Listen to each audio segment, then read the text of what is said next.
आपने देखा होगा और खास तौर से उन्होंने टिप्पणियां की। चलिए इस बीच एक और बड़ी खबर है, रुक कर लेते हैं। शकूर बस्ती से आप प्रत्याशी सत्येंद्र जैन की हार हुई है। शकूर बस्ती से भी बुरी खबर आम आदमी पार्टी के लिए।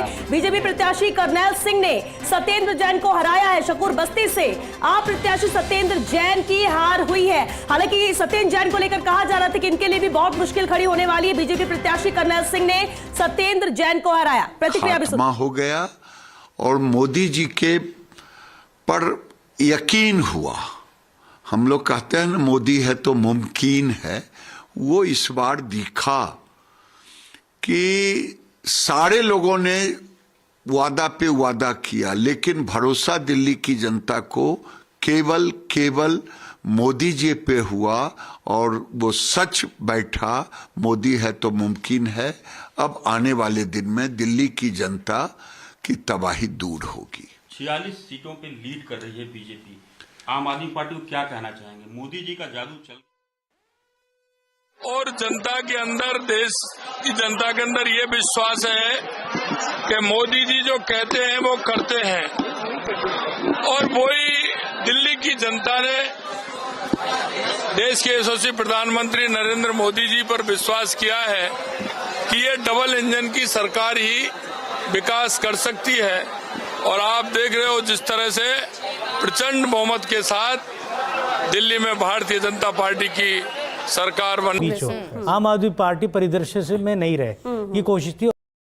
लगातार कोशिश कर रहे थे कि दिल्ली भी जीत सके। और जब लोकसभा के चुनाव आए 240 पर सिमटे तो सभी कह रहे थे कि मोदी मैजिक खत्म हो रहा है। लेकिन इसके बाद हरियाणा में जीत दर्ज करना, फिर महाराष्ट्र की जीत खाते में आना और इसके बाद अब दिल्ली। क्या लगता है राष्ट्रीय स्तर पर, राष्ट्रीय राजनीति पर क्या इंपैक्ट अब पड़ेगा? क्या विजन रहेगा अब आगामी वक्त के मद्देनजर बात की जाए तो? देखिए, दिल्ली की जीत के बाद नरेंद्र मोदी कहा जा सकता है एक अलग विराट पुरुष तो बनी चुके राजनीति के। और जहाँ जहाँ सरकारें हैं बीजेपी की, वहाँ जो मुखिया है उनको सीधा सीधा नरेंद्र मोदी के इस आभा मंडल का लाभ मिलेगा। आप देखिए, राजस्थान हुआ, हरियाणा हुआ, अब दिल्ली भी आ गया। तो एक तरह से कहा जा सकता है कि जहाँ पर संसद स्थापित है, जहाँ इंडिया गेट स्थापित है, उसके आसपास के जो भी राज्य हैं उनमें हम खास तौर से हम हिमाचल प्रदेश को छोड़ दें, पंजाब को छोड़ दें, बाकी सभी आसपास के राज्यों में अब भारतीय जनता पार्टी का कमल खिल चुका है। और उनमें उत्तर प्रदेश सबसे बड़ा राज्य देश का, वहाँ पर राजस्थान हो चुका और दिल्ली के अंदर कमल खिल चुका। तो इन तमाम जीत से, हरियाणा की जीत को लेकर भी कई तरह की, आपको ध्यान है उस समय संशय था, लेकिन उसके बावजूद हरियाणा जीते।